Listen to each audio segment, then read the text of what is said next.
El CEO más influyente del país comienza a sentir su cuerpo fallar misteriosamente, incluso rodeado de los mejores médicos del mundo.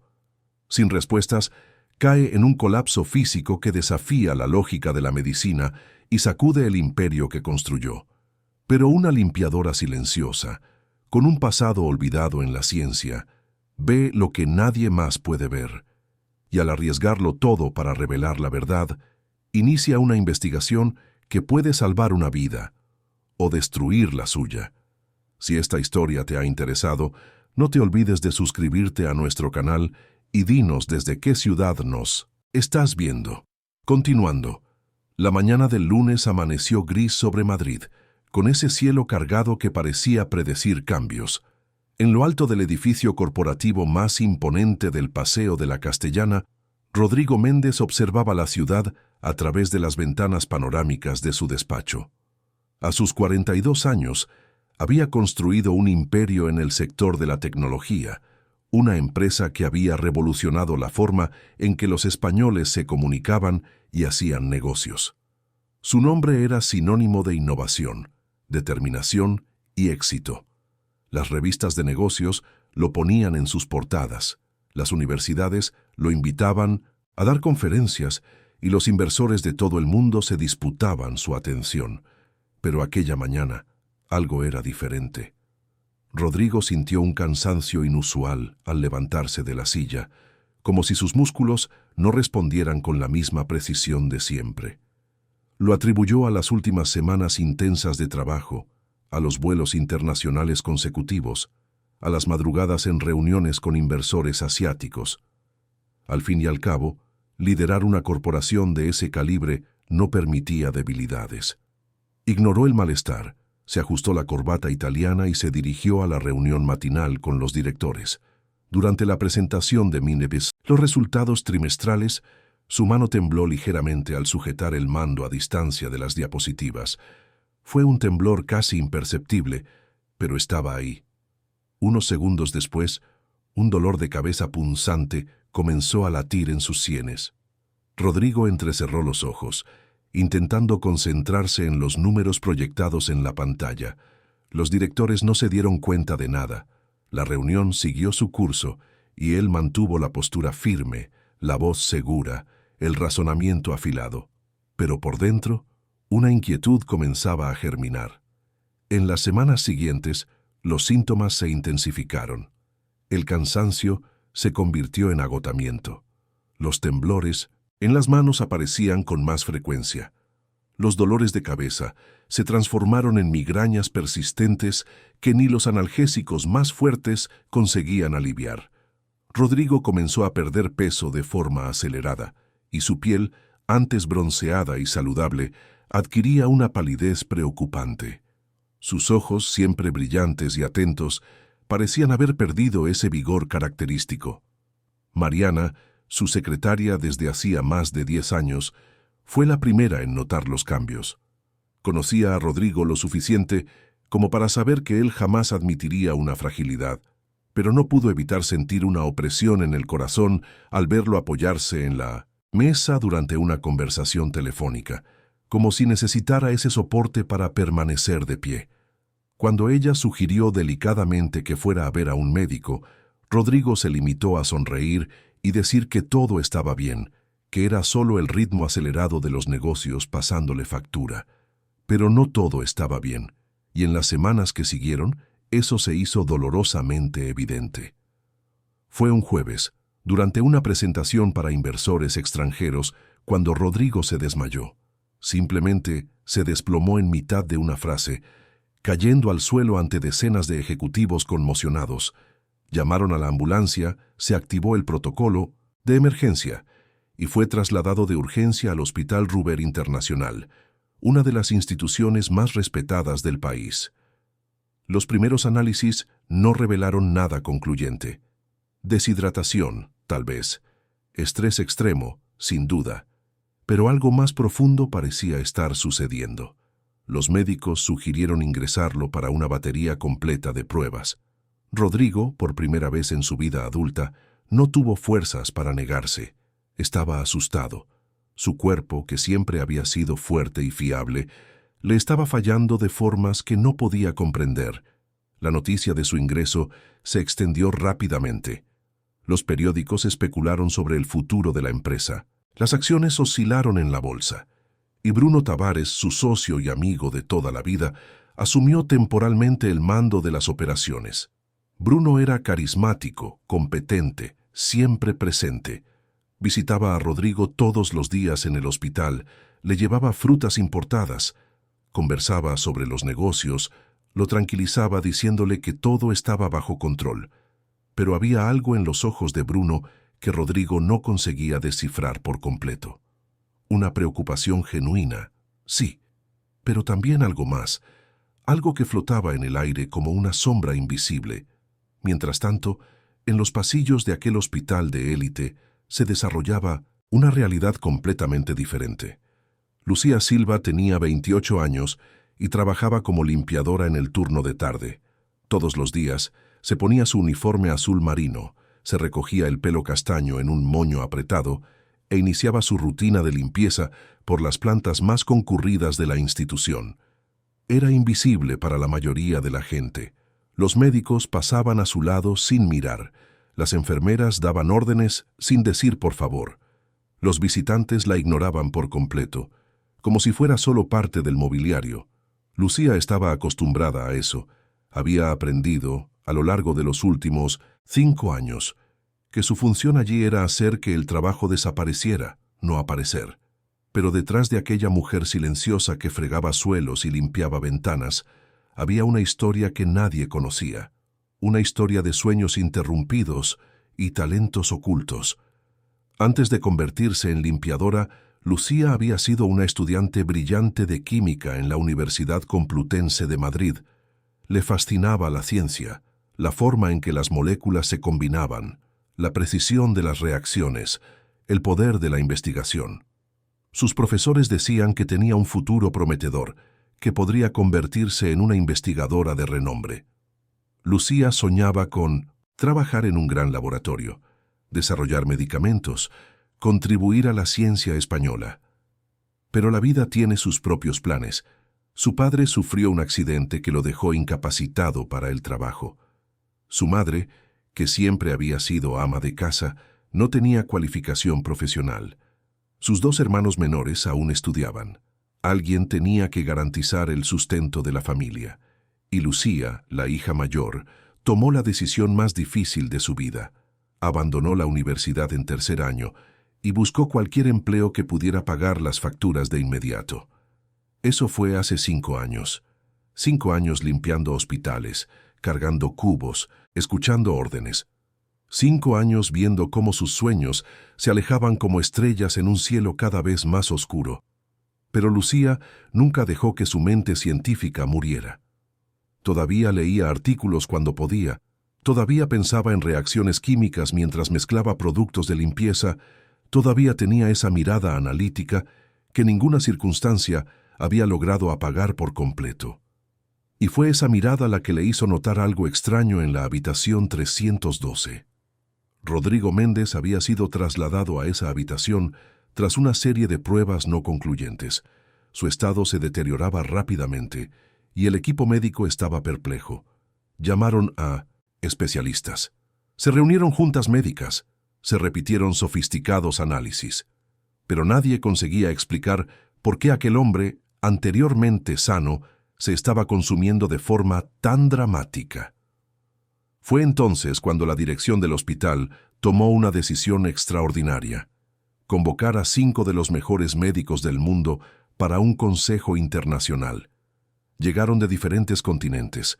Había un toxicólogo alemán especializado en sustancias raras, una neuróloga estadounidense de renombre por desentrañar casos imposibles, un especialista británico en enfermedades metabólicas, un médico japonés pionero en medicina regenerativa y un francés experto en patologías inexplicables.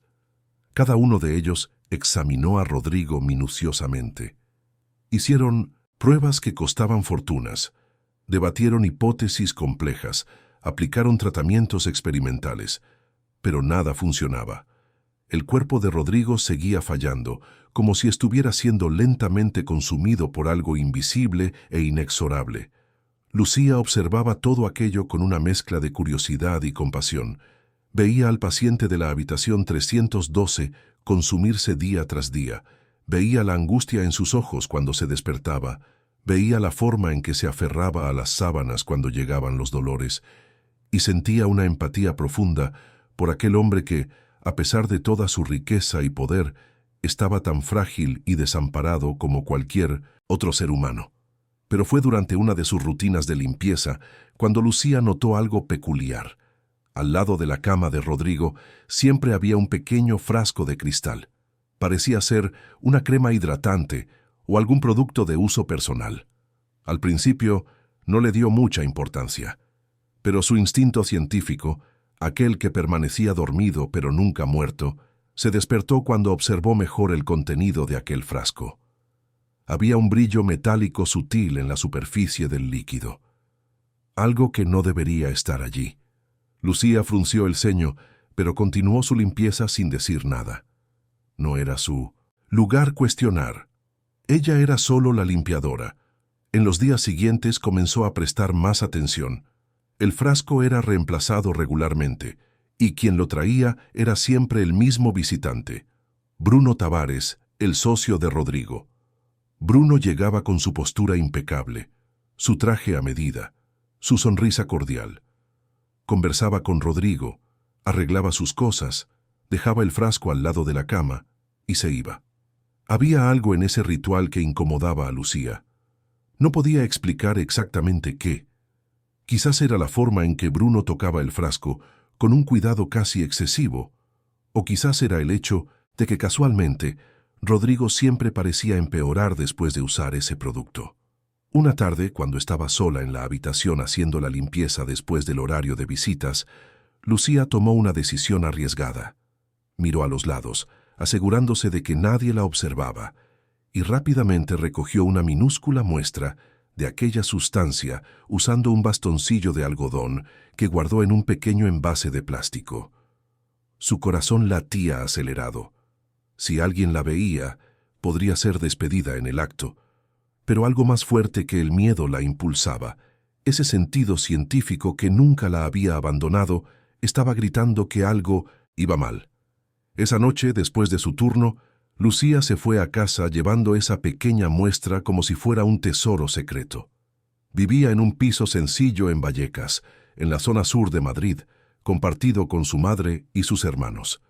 Mientras todos dormían, se encerró en el minúsculo cuarto de baño y comenzó a hacer pruebas rudimentarias con materiales que tenía en casa. Mezcló la sustancia con bicarbonato de sodio, observó la reacción, la diluyó en agua y analizó el cambio de color. Acercó la nariz con cuidado y sintió el olor metálico que confirmaba sus sospechas. No tenía equipos sofisticados, pero tenía conocimiento. Y ese conocimiento le estaba diciendo algo aterrador. Esa sustancia contenía elementos que no deberían estar en un producto de uso personal común. Lucía pasó la noche en vela, investigando en su viejo móvil, intentando conectar los puntos. Los síntomas de Rodrigo, la progresión de la enfermedad, el brillo metálico. Todo comenzaba a tener un sentido espantoso.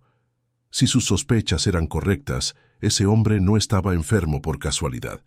Estaba siendo envenenado lentamente, de forma tan sutil que ni los mejores médicos del mundo conseguían detectarlo. Pero, ¿cómo probarlo?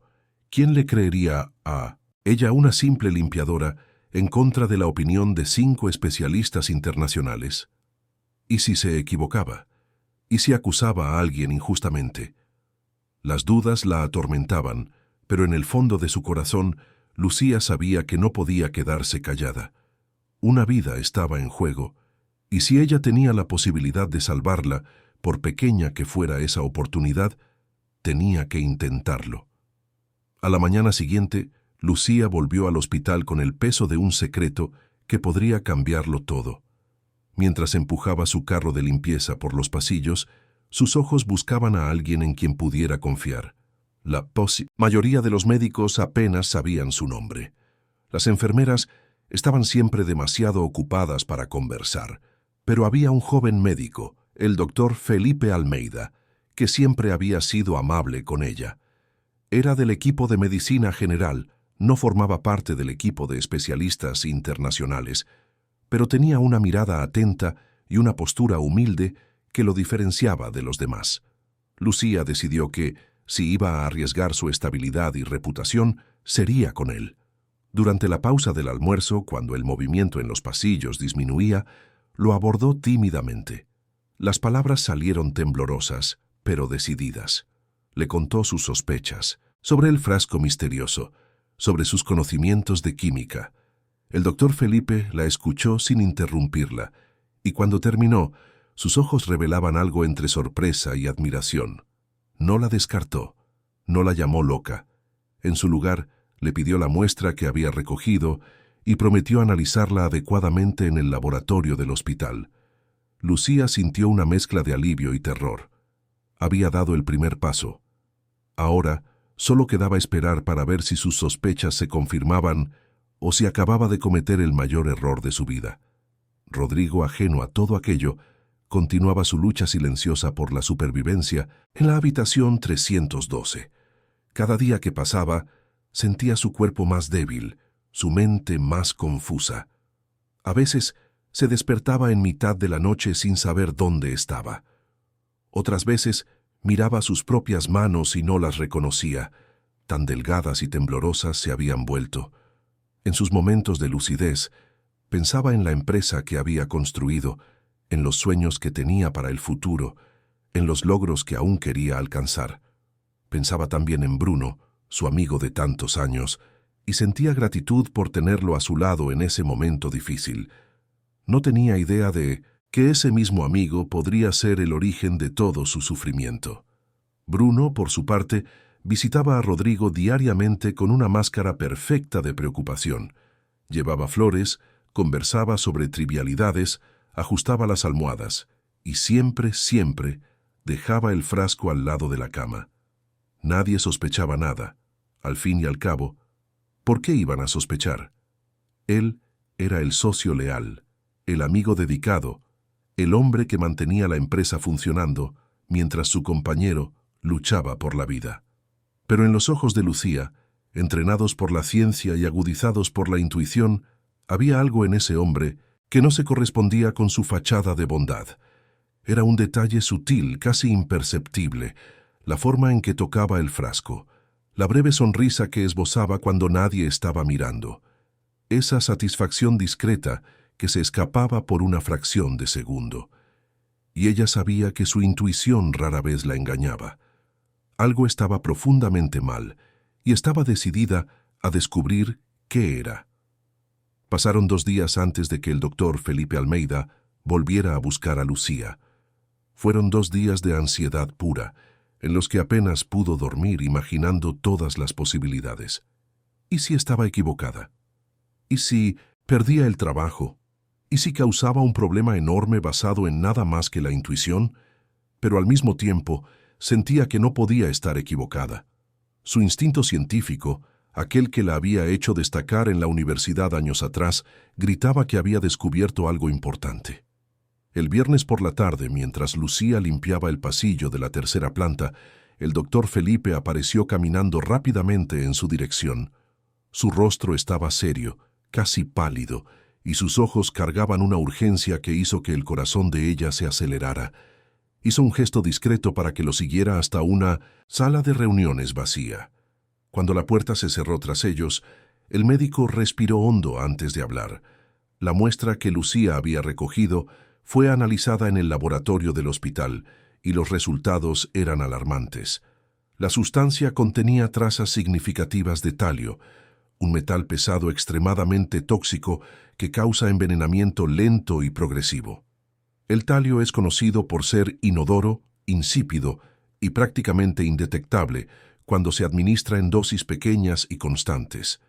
Se acumula en el organismo, causando exactamente los síntomas que Rodrigo presentaba: debilidad extrema, temblores, dolores de cabeza, pérdida de cabello, deterioro progresivo de los órganos.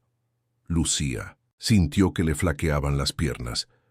Entonces tenía razón. Rodrigo Méndez no se estaba muriendo de una enfermedad misteriosa. Estaba siendo envenenado, y los 5 mejores médicos del mundo no lo habían detectado porque estaban buscando enfermedades raras, síndromes complejos. Cuando la respuesta era más simple y más siniestra, alguien estaba intentando matarlo deliberadamente. El doctor Felipe estaba impresionado. ¿Cómo ella, una limpiadora sin acceso a análisis sofisticados, había logrado identificar algo que se les había escapado a especialistas internacionales? Lucía explicó su formación en química, su pasado académico y cómo había usado métodos básicos de análisis que aprendió en 1900 la universidad. El médico la miró con una admiración creciente. Aquella mujer invisible para todos poseía un conocimiento que podría salvar una vida. Pero ahora se enfrentaban a un problema aún mayor.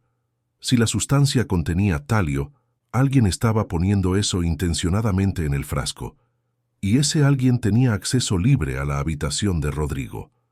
La primera persona que venía a la mente era Bruno Tavares, el socio que lo visitaba a diario y siempre traía el misterioso frasco. Pero acusar a un empresario poderoso, sin pruebas absolutas, sería peligroso y potencialmente destructivo. El doctor Felipe sabía que necesitaban actuar con extrema cautela. Le pidió a Lucía que recogiera más muestras si era posible y que observara todo lo que sucedía en la habitación 312. Mientras tanto, él comenzaría a investigar discretamente el historial de Rodrigo y Bruno, intentando entender si había motivaciones para ese horrible crimen. Se convirtieron en aliados improbables en esa misión secreta. Un médico joven que aún construía su carrera y una limpiadora con un pasado académico brillante. Lucía volvió a su trabajo con un peso aún mayor sobre los hombros. Ahora no era solo una sospecha, era una certeza. Cada vez que veía a Rodrigo en el pasillo siendo llevado para hacerse pruebas, cada vez que escuchaba a los médicos comentar sobre el deterioro inexplicable, sentía un nudo en la garganta. Sabía la verdad, pero no podía simplemente gritarla para que todos la oyeran. Necesitaba pruebas irrefutables. Durante los días siguientes, Lucía se convirtió en una observadora meticulosa. Anotaba mentalmente cada visita de Bruno, cada interacción de él con el frasco, cada detalle que pudiera ser relevante. Se dio cuenta de que Bruno siempre llegaba cuando el equipo médico estaba ocupado en otras plantas, garantizando privacidad. Notó también que él nunca aplicaba el producto directamente a Rodrigo, sino que lo dejaba a su alcance, como si fuera algo que el propio paciente usaba por voluntad propia. Era un crimen sofisticado, casi perfecto. Si no fuera por la mirada atenta de una mujer que la mayoría consideraba invisible, Bruno Tavares habría logrado su macabro objetivo. Pero lo que Lucía y el doctor Felipe no sabían era que sus investigaciones no pasaban desapercibidas. Un enfermero del turno de noche, Marcos Ferreira, había sido discretamente pagado por Bruno para facilitar sus accesos a la habitación y garantizar que ciertas preguntas no se hicieran. Marcos no sabía exactamente lo que estaba sucediendo, solo seguía órdenes y recibía un dinero generoso por ello. Pero cuando notó que la limpiadora estaba pasando demasiado tiempo observando la habitación 312 y que el joven doctor Felipe había solicitado análisis químicos inusuales, comenzó a ponerse nervioso. Marcos informó de sus observaciones a Bruno, quien inmediatamente percibió el peligro. Alguien estaba sospechando, alguien estaba investigando, y eso podría arruinarlo todo. Bruno sabía que necesitaba actuar rápidamente para neutralizar cualquier amenaza a su plan. Un lunes por la noche, Lucía estaba terminando su turno cuando encontró una nota arrugada dentro de su taquilla en el vestuario. Las palabras eran directas y amenazantes. «Deja de hacer preguntas, o tú y tu familia os arrepentiréis». Lucía sintió un escalofrío recorrer su columna vertebral. Lo sabían. Quienquiera que estuviera detrás de aquello, sabía que ella estaba investigando. Su primer impulso fue abandonar. Proteger a su familia era su máxima prioridad. Su madre, sus hermanos, dependían de ella. No podía ponerlos en riesgo, pero cuando pensaba en Rodrigo consumiéndose en esa cama, cuando imaginaba que su omisión significaría la muerte de un hombre inocente, no podía simplemente echarse atrás. Lucía buscó al doctor Felipe y le mostró la nota. El médico se preocupó visiblemente. La situación se estaba volviendo peligrosa, pero al mismo tiempo, esa amenaza confirmaba que estaban en el camino correcto. Si alguien intentaba asustarlos, era porque tenían algo que ocultar. El doctor Felipe tomó una decisión valiente. Llevaría el caso directamente a la dirección del hospital, aunque eso pudiera perjudicar su propia carrera. Ya no podían investigar solos. Necesitaban apoyo institucional, protección, autoridad. Concertó una reunión urgente con el doctor Augusto Mendoza, director clínico del hospital, un hombre conocido por su integridad y rigor. La reunión tuvo lugar en una sala reservada, lejos de oídos curiosos. El doctor Felipe presentó los resultados de los análisis, explicó las sospechas sobre el frasco e invitó a Lucía a contar su parte de la historia. Ella estaba temblando, pero habló con claridad y convicción. Explicó su formación en química. Describió cómo había notado el brillo metálico en la sustancia. Detalló las pruebas rudimentarias que había hecho en casa. El doctor Augusto escuchó todo en silencio, su rostro volviéndose cada vez más grave. Cuando Lucía terminó, se quedó unos segundos en silencio procesando aquella información explosiva. Finalmente, hizo la pregunta que todos temían. Si eso fuera cierto, ¿quién sería el responsable? Fue entonces cuando el doctor Felipe mencionó a Bruno Tavares. Las pruebas circunstanciales apuntaban a él. Era el único visitante regular que tenía acceso irrestricto a la habitación. Siempre traía el frasco sospechoso. Tenía motivos empresariales para querer a Rodrigo fuera del camino. El doctor Augusto sabía que acusar a un empresario de esa magnitud sin pruebas absolutas podría resultar en procesos judiciales devastadores para el hospital. Pero al mismo tiempo, si ignoraban esa denuncia y el paciente llegaba a fallecer, serían cómplices por omisión. El director tomó una decisión salomónica. Ordenó que el frasco fuera inmediatamente recogido y enviado para un análisis completo en un laboratorio externo acreditado. Determinó que a Bruno Tavares se le impidiera visitar a Rodrigo hasta que la situación se aclarara, usando como pretexto nuevas reglas de aislamiento médico, y contactó discretamente con las autoridades competentes para que, en caso de que las sospechas se confirmaran, se pudieran tomar medidas legales rápidamente. Mientras tanto, Lucía continuaría su trabajo normalmente, pero con protección reforzada. Un guardia de seguridad fue discretamente asignado para seguir sus movimientos en el hospital. El doctor Felipe permanecería responsable de monitorizar cualquier cambio en el cuadro clínico de Rodrigo. En los días siguientes la tensión era palpable. Bruno intentó visitar a Rodrigo y fue impedido por el equipo de enfermería, que alegó nuevas restricciones médicas. No demostró irritación abiertamente, solo asintió con comprensión, pero sus ojos revelaban una furia contenida. Lucía lo vio en el pasillo y sintió un miedo genuino. Ese hombre era peligroso, y ahora sabía que algo iba mal. El resultado del laboratorio externo tardó 5 días en estar listo. Fueron 5 días interminables, en los que cada hora parecía arrastrarse. Lucía apenas podía concentrarse en el trabajo. El doctor Felipe revisaba su correo electrónico compulsivamente. Y Rodrigo, ajeno a todo ese movimiento en torno a su vida, continuaba luchando contra un enemigo que no podía ver.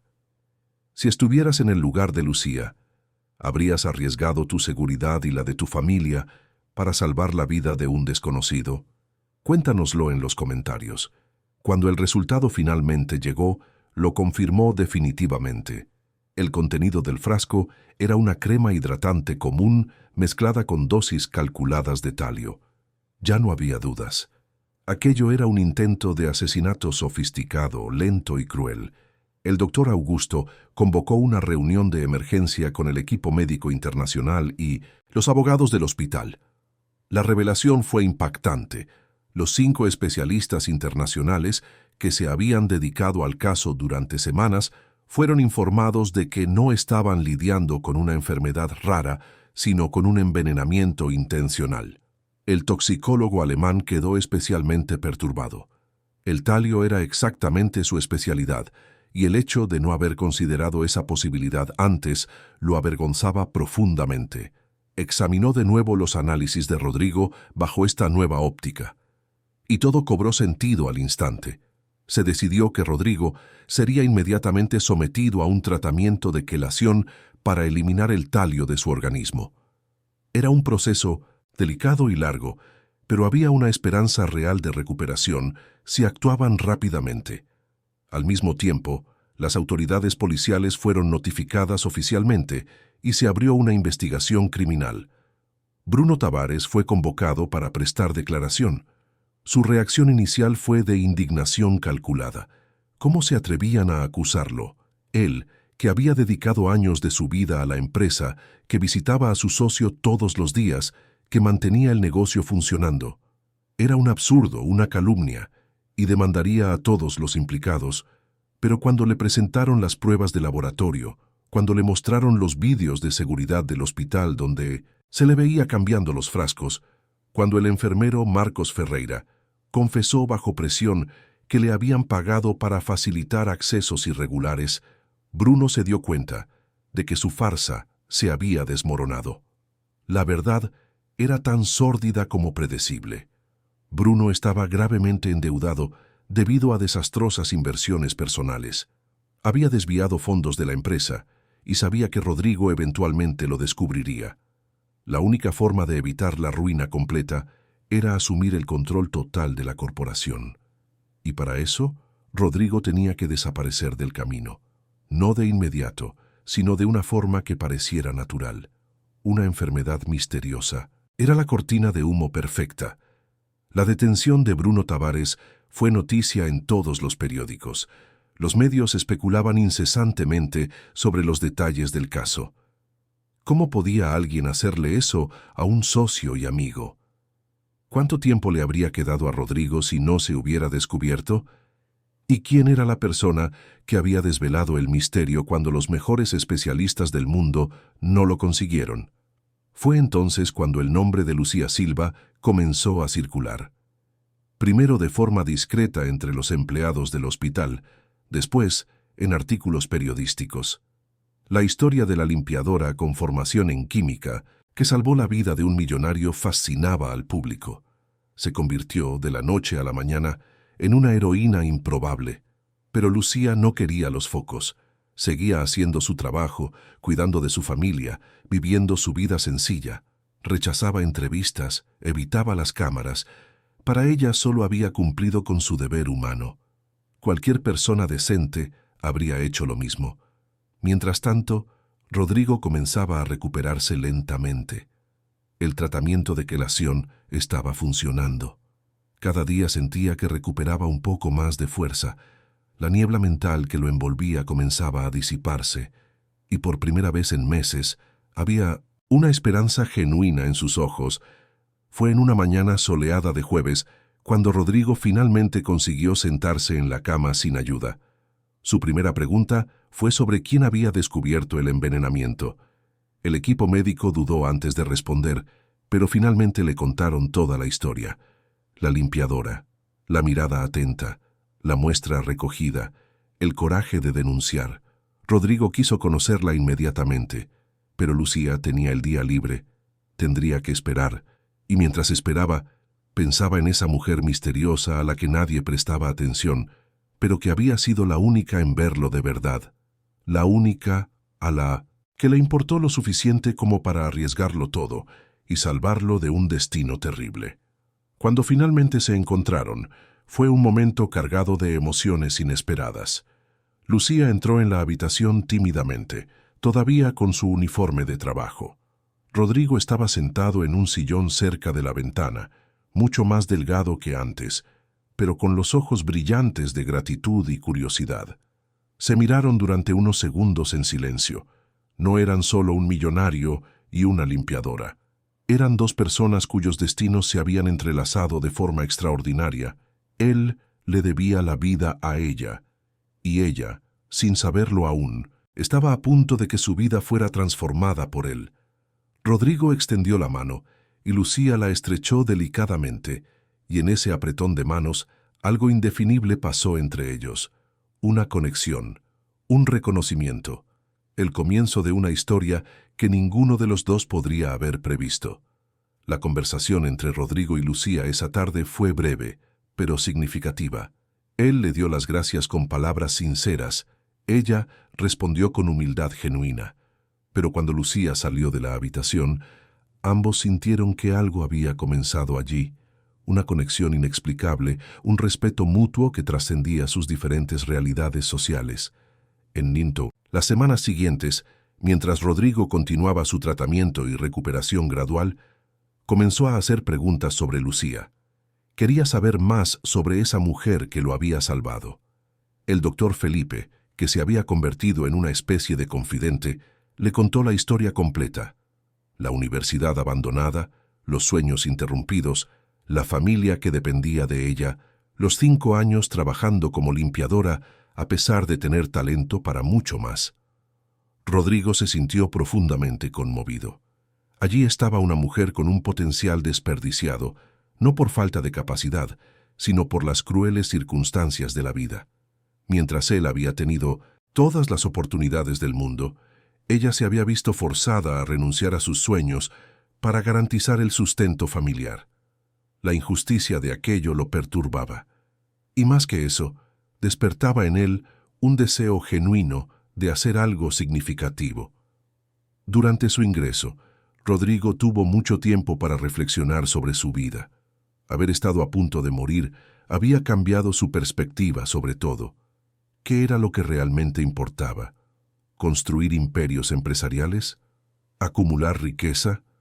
¿O marcar una diferencia en la vida de las personas? Por primera vez en años, se permitió pensar más allá de los números, de los beneficios, de las reuniones interminables, y pensaba constantemente en Lucía, no como una obligación moral de recompensarla por lo que había hecho, sino como una oportunidad genuina de restaurar algo que el universo le había quitado injustamente. Él podía darle lo que nadie más podría, una segunda oportunidad de realizar sus sueños. Un viernes por la mañana, 3 semanas después del descubrimiento del envenenamiento, Rodrigo pidió que Lucía volviera a su habitación. Ella apareció aún más tímida que antes, como si tuviera miedo de molestar. Rodrigo sonrió al verla e indicó la silla al lado de su cama. Lo que tenía que decir era importante. Con voz aún débil pero firme, Rodrigo hizo una propuesta que dejó a Lucía sin palabras. Quería financiar íntegramente sus estudios, toda la carrera de química, un máster si lo deseaba, incluso un doctorado, todo pagado, sin condiciones, sin contrapartidas. Y más, mientras estudiara, recibiría una beca mensual que garantizaría el sustento de su familia, para que no necesitara trabajar y pudiera dedicarse por completo a los estudios. A Lucía se le llenaron los ojos de lágrimas. Aquello era imposible. Cosas así no sucedían en la vida real. Intentó protestar, decir que no lo merecía, que era demasiado, que no podía aceptarlo. Pero Rodrigo fue inflexible. No era caridad, explicó. Era justicia, era reconocimiento, era darle a ella lo que siempre debería haber tenido. Pero había algo más que Rodrigo no expresó en ese momento. Algo que él mismo todavía estaba empezando a entender. Se sentía atraído por esa mujer de una forma que iba más allá de la gratitud.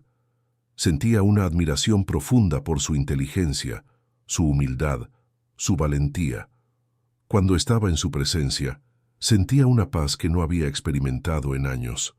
Como si, después de tanto tiempo viviendo a una velocidad frenética, finalmente hubiera encontrado a alguien que le hacía querer desacelerar.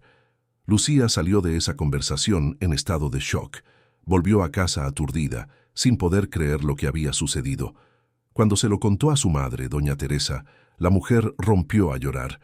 Eran lágrimas de alivio, de gratitud, de esperanza. Finalmente, su hija tendría la oportunidad que siempre mereció. Finalmente, los sacrificios habrían valido la pena. Pero Lucía estaba dividida. Una parte de ella quería aceptar de inmediato. correr de vuelta a la universidad, sumergirse en los estudios que siempre amó. Pero otra parte se sentía extraña con esa situación. ¿Sería correcto aceptar tanto de alguien? ¿No quedaría en deuda eterna con él? Y eso que sentía cuando estaba en presencia de Rodrigo, ese nerviosismo mezclado con algo más profundo, era apropiado. El doctor Felipe, que se había hecho amigo de ambos, aconsejó a Lucía que aceptara. No era caridad, insistía. Era una oportunidad que ella se había ganado por mérito propio. Salvó una vida, y eso merecía ser reconocido. Además, España necesitaba científicas brillantes como ella. Sería casi egoísta negarse. Después de 3 días de intensa reflexión, Lucía volvió al hospital y aceptó la propuesta de Rodrigo. Él sonrió con una felicidad genuina que iluminó su rostro aún pálido. En ese instante, sellaron no solo un acuerdo, sino el inicio de una conexión que se profundizaría de formas que ninguno de los dos podía prever todavía. Los trámites se pusieron en marcha rápidamente. Rodrigo tenía recursos e influencia para hacer que las cosas sucedieran. En 2 semanas, Lucía estaba matriculada de nuevo en la Complutense, retomando su carrera de química exactamente donde la había dejado 5 años antes. Recibió una generosa beca que no solo sustentaba a su familia, sino que permitía a su madre descansar finalmente después de años de preocupaciones económicas. La transformación en la vida de Lucía fue radical. Del uniforme de limpiadora a vaqueros y mochila de estudiante. De despertarse antes del amanecer para limpiar suelos a madrugar para clases de química orgánica. Era como si hubiera vuelto a nacer, como si los últimos 5 años hubieran sido solo una pesadilla que finalmente había terminado. Sus profesores en la universidad se sorprendieron y alegraron con su regreso. La recordaban como una de las alumnas más prometedoras que habían pasado por el departamento. Cuando se enteraron de las circunstancias de su regreso, la historia de la limpiadora que salvó al millonario y obtuvo una segunda oportunidad, se quedaron aún más impresionados. Lucía se sumergió en los estudios con una intensidad que la sorprendía incluso a ella misma. Tenía mucho tiempo perdido que recuperar, mucho conocimiento que absorber. Pasaba horas en la biblioteca, noches enteras estudiando, fines de semana en el laboratorio. Era como saciar una sed de años, y cada concepto que aprendía, cada experimento que realizaba, cada examen que aprobaba, era una confirmación de que estaba en el lugar correcto, haciendo aquello para lo que había nacido. Mientras tanto, Rodrigo también pasaba por su propia transformación. Su recuperación física era lenta pero constante. El talio estaba siendo gradualmente eliminado de su organismo, y cada semana sentía que recuperaba más fuerza. Pero el cambio más significativo era interno. Haber estado a punto de morir había reordenado sus prioridades. La empresa, que antes consumía toda su vida, ahora parecía menos urgente. Los negocios continuarían, los beneficios llegarían, pero lo que realmente importaba eran las conexiones humanas, el legado que dejaría más allá del dinero. Y cada vez más, sus pensamientos se dirigían a Lucía. Le preguntaba por ella al doctor Felipe. Quería saber cómo se estaba adaptando a la universidad, si estaba feliz, si necesitaba algo. Comenzó a enviarle mensajes discretos, solo preguntando cómo había ido el día, si los estudios iban bien. Lucía respondía siempre con amabilidad, agradecida por la atención. Pero había algo creciendo entre ellos que ninguno de los dos se atrevía aún a nombrar. 3 meses después de su readmisión en la universidad, Lucía fue a visitar a Rodrigo al hospital. Él ya estaba mucho mejor, a punto de recibir el alta. Conversaron durante horas sobre química, sobre ciencia, sobre sueños y planes para el futuro. Rodrigo quedó fascinado por la forma en que ella hablaba de sus investigaciones, con una pasión que hacía que sus ojos brillaran. Y Lucía descubrió un lado de Rodrigo que no conocía, un hombre culto, interesado en la ciencia, capaz de hacer preguntas inteligentes y escuchar con atención genuina. Cuando ella se levantó para irse, Rodrigo le sujetó la mano por un momento más largo de lo necesario. Sus miradas se encontraron y algo pasó entre ellos. Ya no eran solo el paciente salvado y su salvadora. Ya no eran solo el millonario benefactor y la estudiante beneficiada. Eran dos personas atraídas, una por la otra de forma cada vez más inevitable. Pero ambos sabían que esa atracción era complicada. Las diferencias sociales eran inmensas. El mundo juzgaría, especularía, criticaría. Además, estaba la cuestión de la gratitud. ¿Cómo distinguir entre amor genuino y sentimiento de obligación? ¿Era posible construir algo real cuando la relación había comenzado en circunstancias tan extraordinarias? Rodrigo finalmente recibió el alta médica 4 meses después del inicio del envenenamiento. Volvió a casa, pero no a la vida frenética de antes. Decidió apartarse temporalmente de la primera línea de la empresa, delegando responsabilidades en directores de confianza. Quería tiempo para recuperarse por completo, pero también para repensar su vida. Su primera iniciativa fue crear un fondo permanente dedicado a financiar la educación para personas talentosas en situación de vulnerabilidad social. Lucía sería la primera beneficiaria, pero no la única. Quería que su experiencia se multiplicara, que otros pudieran tener la misma segunda oportunidad. La noticia de esta iniciativa tuvo una repercusión positiva en los medios. Rodrigo Méndez, el empresario que casi muere envenenado, estaba usando su experiencia para hacer el bien. Pero para él no se trataba de imagen pública, se trataba de propósito, de transformar el trauma en algo constructivo. Lucía continuaba dedicada a sus estudios, pero ahora también era invitada a conferencias, entrevistas, eventos académicos. Su historia inspiraba a estudiantes de todo el país. La limpiadora que se convirtió de nuevo en estudiante, la mujer que salvó una vida usando conocimientos científicos básicos, se convirtió en un símbolo de resiliencia e inteligencia. Pero a pesar de todo el reconocimiento externo, Lucía seguía siendo esencialmente la misma. Humilde, centrada, genuina. No dejó que el éxito se le subiera a la cabeza. Seguía visitando a su madre semanalmente, ayudando a sus hermanos con los estudios, manteniendo los pies en la tierra. Y seguía pensando en Rodrigo con una frecuencia que la asustaba. Comenzaron a verse con más regularidad. Cenas discretas, paseos por el Parque del Retiro, largas conversaciones sobre todo y nada. Cada encuentro profundizaba la conexión entre ellos. Rodrigo descubría en ella una compañera intelectualmente estimulante, emocionalmente madura, genuinamente interesante. Lucía descubría en él un hombre mucho más allá de la imagen pública, sensible, generoso, vulnerable. Pero ambos todavía se resistían a nombrar lo que estaba sucediendo. Rodrigo temía que ella se sintiera presionada u obligada. Lucía temía que sus sentimientos fueran solo gratitud magnificada. Era un baile, delicado, dos corazones atraídos pero vacilantes. Fue un sábado por la noche, 6 meses después del inicio de todo, cuando finalmente sucedió. Estaban cenando en un restaurante discreto del barrio de Salamanca, cuando la conversación derivó hacia territorios más personales. Rodrigo habló de su soledad, de cómo, a pesar de todo el éxito, siempre había sentido que algo faltaba. Lucía habló de sus miedos, de la sensación de estar viviendo un sueño del que podría despertar en cualquier momento. Y entonces, en un momento de valentía, Rodrigo dijo lo que sentía desde hacía meses, que ella era la persona más extraordinaria que había conocido, que sus sentimientos iban mucho más allá de la gratitud, que quería explorar lo que había entre ellos si ella también sentía lo mismo.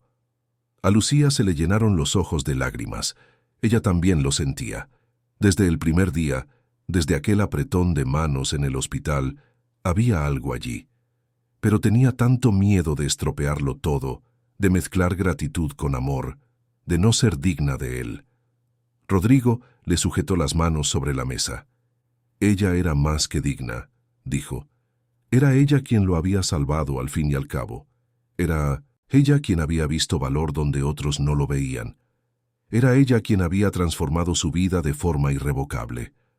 Esa noche, bajo las suaves luces del restaurante, con Madrid latiendo fuera, Dos mundos se encontraron: el millonario y la exlimpiadora, el hombre que casi muere y la mujer que lo salvó. Pero por encima de todo, dos personas que se reconocieron mutuamente, que se vieron de verdad, que eligieron darle una oportunidad a lo imposible. Su primer beso ocurrió allí, simple y significativo. No fue dramático ni cinematográfico, fue simplemente correcto. Como si dos piezas que siempre debieron estar juntas finalmente hubieran encajado. Cuando salieron del restaurante de la mano, sabían que tendrían desafíos por delante. El mundo juzgaría, la gente especularía, habría críticas y cuestionamientos. Pero por primera vez en mucho tiempo, ambos sentían que estaban exactamente donde debían estar. Rodrigo miró a Lucía bajo la luz de las farolas y vio no solo a la mujer que le salvó la vida, sino a la mujer que le había dado un nuevo significado. Lucía miró a Rodrigo y vio no solo al hombre que financió sus estudios, sino al hombre que creyó en ella cuando nadie más lo hacía. Y ambos supieron con una certeza silenciosa pero profunda que aquello era solo el comienzo de algo extraordinario. La relación entre Rodrigo y Lucía no fue un cuento de hadas sin obstáculos. Al contrario, tuvieron que enfrentarse a numerosas adversidades desde el principio. La noticia de que estaban juntos se extendió rápidamente, y las reacciones fueron variadas y no siempre amables. Los medios especularon incesantemente sobre la naturaleza de la relación. Algunos la pintaban como una hermosa historia de amor improbable. Otros insinuaban que Lucía era una oportunista que se había acercado calculadamente a un hombre rico y vulnerable. Hubo incluso quien sugirió que ella misma podría haber estado involucrada en el plan de envenenamiento solo para presentarse como salvadora después. Las acusaciones eran absurdas y dolorosas. Lucía, que siempre había vivido de forma sencilla y honesta, se veía ahora retratada en los tabloides como una villana manipuladora. Llegó a llorar varias noches, cuestionándose si no sería mejor terminarlo todo para proteger su reputación y la de Rodrigo. Pero Rodrigo fue inflexible. Él conocía la verdad. Conocía el corazón de Lucía, su integridad, su bondad genuina, y no permitiría que especulaciones vacías destruyeran algo tan precioso. Contrató a los mejores abogados para demandar a las publicaciones difamatorias e hizo cuestión de aparecer públicamente a su lado, dejando claro al mundo que no se avergonzaba de esa relación. La familia de Rodrigo tampoco facilitó las cosas. Su madre, doña Elena, una mujer de la alta sociedad madrileña, se quedó conmocionada cuando supo que su hijo estaba saliendo con una exlimpiadora. No importaba que Lucía fuera inteligente, educada, una estudiante brillante de la Complutense. Solo importaba su origen humilde, su falta de pedigrí social. Doña Elena hizo lo posible por convencer a Rodrigo de que terminara la relación, argumentando que él merecía a alguien de su propio círculo social. El enfrentamiento entre madre e hijo fue tenso. Rodrigo, por primera vez en su vida, se enfrentó a doña Elena con firmeza. Dijo que Lucía era lo mejor que le había pasado, que ella había salvado literalmente su vida cuando nadie más pudo, y que si la familia no podía aceptar y respetar a la mujer que amaba, entonces tendría que tomar una dolorosa decisión. Doña Elena se quedó sin palabras. Nunca había visto a su hijo tan decidido, tan apasionado por algo más allá de los negocios. Le llevó tiempo, pero finalmente comenzó a ceder. Cuando por fin conoció a Lucía en persona, no pudo evitar quedar impresionada con su inteligencia, su elegancia natural y el amor genuino por su hijo. Por el lado de Lucía, también hubo desafíos. Algunos compañeros de la universidad empezaron a tratarla de manera diferente. Había quienes sentían envidia de su suerte, quienes dudaban de sus capacidades académicas, atribuyendo sus logros únicamente al apoyo financiero de Rodrigo. Pero Lucía demostró su valía una y otra vez. Sus notas eran excelentes, sus investigaciones originales y bien fundamentadas, su dedicación incuestionable. Un año después de retomar los estudios, Lucía destacó en una competición nacional de química, presentando una investigación sobre la detección de metales pesados en productos de uso cotidiano. El trabajo se inspiró directamente en su experiencia con el envenenamiento de Rodrigo, pero tenía aplicaciones mucho más amplias. Ganó el primer premio y, lo más importante, el respeto definitivo de sus pares. Rodrigo estaba entre el público cuando Lucía recibió el premio. La vio subir al escenario con esa sonrisa tímida pero radiante y sintió una oleada de orgullo y amor tan intensa que casi lo derriba.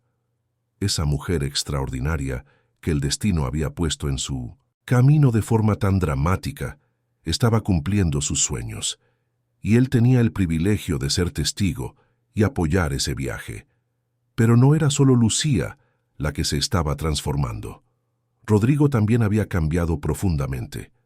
Su experiencia cercana a la muerte, combinada con el amor de Lucía, había reordenado por completo sus prioridades. Seguía al frente de su empresa, pero ahora con una perspectiva diferente. Ya no se trataba solo de beneficios y expansión, sino de impacto social, de responsabilidad, de dejar un legado que fuera más allá de los números. Expandió significativamente el fondo educativo que había creado. Cientos de estudiantes en toda España ahora tenían oportunidades que de otra manera jamás habrían tenido. Además, implementó políticas en la empresa que valoraban a los empleados de todos los niveles, garantizando salarios dignos, oportunidades de capacitación y un respeto genuino. El doctor Felipe Almeida, que había sido fundamental en toda la historia, se convirtió en un amigo cercano de la pareja. Fue ascendido en el hospital, no por favoritismo, sino por su trabajo excepcional y su integridad demostrada durante la crisis. Cenaba a menudo con Rodrigo y Lucía, y los tres formaban un trío improbable pero armonioso. El empresario, reformado, la científica en ascenso y el médico dedicado. 2 años después del inicio de todo, Lucía se graduó con las más altas calificaciones. La ceremonia de graduación fue emocionante. Doña Teresa, su madre, lloró de alegría al ver a su hija con toga y birrete. Sus hermanos gritaron cuando su nombre fue llamado, y Rodrigo, sentado al lado de la familia de ella, sintió una felicidad tan profunda que apenas podía contenerla. Tras la graduación, Lucía fue aceptada en un programa de máster muy competitivo, esta vez no por ayuda externa, sino por mérito propio. Su proyecto de investigación implicaba el desarrollo de métodos más asequibles para la detección de contaminantes en el agua, algo que podría beneficiar a comunidades desfavorecidas en todo el país. Era ciencia con propósito social, exactamente como siempre había soñado. Rodrigo, por su parte, decidió vender parte de sus acciones en la empresa para dedicarse a proyectos filantrópicos. Creó una fundación centrada en la educación y la salud, utilizando su experiencia personal para ayudar a otras víctimas de crímenes sofisticados a recibir diagnósticos adecuados y justicia. El juicio de Bruno Tavares fue ampliamente cubierto por los medios. Fue condenado por intento de homicidio cualificado, estafa y otros delitos relacionados. La sentencia fue severa, 15 años de prisión. Durante el juicio, Rodrigo tuvo que testificar, revivir aquellos momentos terribles de vulnerabilidad y traición. Pero Lucía estaba a su lado, sujetando su mano, dándole fuerza. Cuando todo terminó, cuando Bruno fue llevado esposado, Rodrigo no sintió rabia, sino una profunda tristeza. Un día habían sido amigos, habían trabajado juntos, soñado juntos. ¿Cómo podía alguien perderse tan completamente hasta el punto de intentar quitarle la vida a otra persona por dinero? Era un sombrío recordatorio de cómo la codicia puede corromper incluso las amistades más antiguas. Pero, de esa oscuridad, algo hermoso había surgido. Rodrigo y Lucía se habían encontrado. Y juntos estaban construyendo algo que trascendía sus historias individuales. Una noche de diciembre, 3 años después de su primer encuentro en el hospital, Rodrigo llevó a Lucía a cenar a un lugar especial, el mismo restaurante donde habían compartido su primer beso. Ella no sospechaba nada, pensaba que era solo otra cena romántica, pero cuando llegó el postre, Rodrigo se levantó y delante de todos los presentes se arrodilló al lado de la mesa. Lucía se llevó las manos a la boca, con lágrimas ya formándose en sus ojos. Sacó una pequeña caja del bolsillo y la abrió, revelando un anillo simple pero bellísimo. Las palabras de Rodrigo fueron directas y sinceras. Dijo que ella le había salvado la vida de dos maneras. Primero físicamente, luego emocionalmente. Que ella le había mostrado lo que realmente importaba. Que quería pasar el resto de su vida a su lado, apoyando sus sueños, así como ella apoyaba los de él. Le preguntó si lo haría el hombre más feliz del mundo, aceptando casarse con él. Lucía apenas podía hablar entre lágrimas, pero consiguió susurrar un sí claro y emocionado. El restaurante entero aplaudió. Rodrigo le puso el anillo en el dedo y la atrajo hacia un abrazo que duró una eternidad. La boda tuvo lugar 6 meses después, en una ceremonia íntima en el jardín de la casa que habían comprado juntos. Solo familiares cercanos y amigos queridos estuvieron presentes. Doña Teresa lloró durante toda la ceremonia, todavía sin creer que su hija se estaba casando con el hombre que había cambiado sus vidas tan profundamente. Doña Elena, que finalmente había aceptado a Lucía de corazón, la abrazó cálidamente y le susurró que era bienvenida a la familia.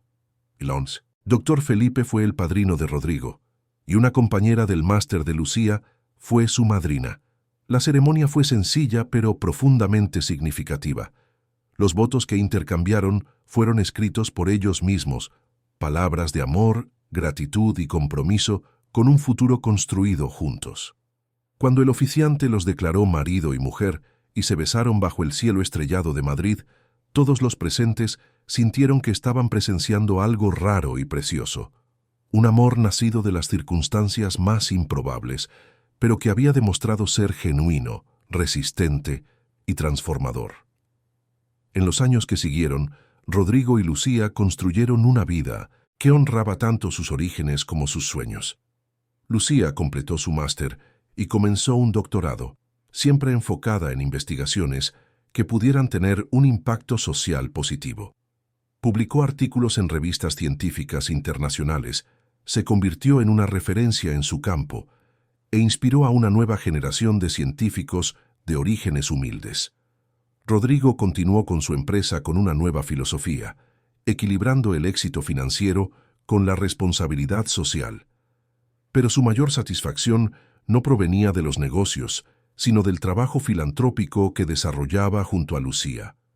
Juntos, crearon programas que identificaban talentos ocultos en comunidades vulnerables y ofrecían oportunidades reales de desarrollo. 5 años después de la boda, Lucía dio a luz a una niña. La llamaron Elena Teresa, en honor a ambas abuelas. La niña crecería rodeada de amor, oportunidades y el ejemplo de unos padres que habían superado adversidades extraordinarias para construir algo hermoso juntos. Cierta noche, con la pequeña Elena durmiendo en la cuna a su lado, Rodrigo y Lucía conversaban sobre todo lo que habían vivido. Parecía imposible que solo 5 años antes ella fuera una limpiadora invisible y él un empresario siendo envenenado por su propio socio. Parecía imposible que sus vidas se hubieran entrelazado de forma tan dramática e improbable. Pero allí estaban, juntos, felices, transformados. Rodrigo miró a Lucía con esa mirada que nunca perdió el brillo de la admiración genuina. Ella era su salvadora, su compañera, su inspiración. Cada día a su lado era un recordatorio de que casi lo había perdido todo, pero al final había ganado mucho más de lo que podría haber imaginado. Lucía miró a Rodrigo y vio no al millonario que financió sus estudios, sino al hombre que creyó en ella cuando nadie más lo hacía. El hombre que la amó no a pesar de sus orígenes, sino precisamente por quien era. El hombre que transformó el trauma de casi morir en combustible para hacer el bien. Se besaron suavemente, un beso que contenía años de historia, superación y amor verdadero. Y en ese momento, ambos supieron con certeza absoluta que cada obstáculo, cada dolor, cada desafío había valido la pena. Porque al final, no importaba que el mundo los hubiera visto inicialmente como improbables. No importaba que sus historias comenzaran en lugares tan diferentes. Lo que importaba era que habían elegido verse de verdad, amarse genuinamente y construir juntos un futuro que ninguno de los dos podría haber alcanzado solo. La historia de Rodrigo y Lucía se convirtió en leyenda en Madrid. Se contaba como ejemplo de cómo el destino puede ser impredecible, de cómo la tragedia puede llevar a la transformación, de cómo el amor verdadero puede nacer de las circunstancias más improbables. Pero para ellos no era una historia, eran simplemente sus vidas, sus elecciones, su amor. Años después, cuando Lucía finalmente completó su doctorado y se convirtió en profesora universitaria, a menudo contaba a sus alumnos su propio viaje, no para alardear, sino para inspirar, para mostrar que no importa de dónde vengas, si tienes talento, determinación y quizás un poco de suerte, puedes llegar a cualquier lugar. Y siempre, al final de esas conversaciones, alguien preguntaba por Rodrigo. ¿Cómo era estar casada con un hombre tan diferente a ella? ¿Cómo habían superado las diferencias sociales? Lucía sonreía y respondía siempre lo mismo. Al final, no había diferencias sociales que importaran. Solo había dos personas que se vieron, se reconocieron y eligieron caminar juntas. El resto era solo ruido externo que habían aprendido a ignorar. Rodrigo, cuando daba conferencias empresariales, también contaba a menudo su historia. Hablaba de cómo casi muere, de cómo fue salvado no por los mejores médicos del mundo, sino por una limpiadora olvidada con conocimientos básicos de química, y de cómo esa experiencia cambió por completo su visión sobre el valor humano, sobre dónde se encuentra la verdadera excelencia, sobre lo que realmente importa en la vida.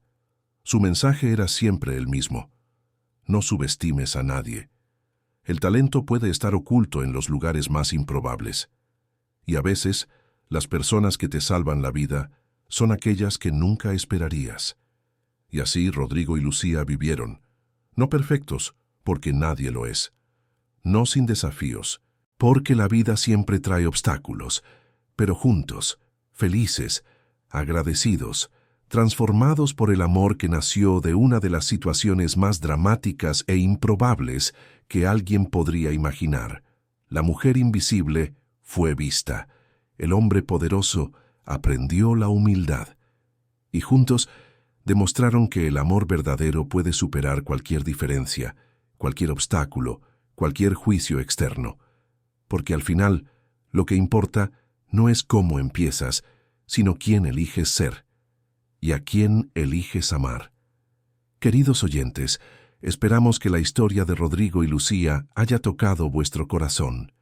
Si os habéis emocionado con este viaje de superación, amor improbable y transformación, haced clic en el botón de me gusta, suscribíos al canal y contadnos en los comentarios qué es lo que más os ha marcado de esta historia.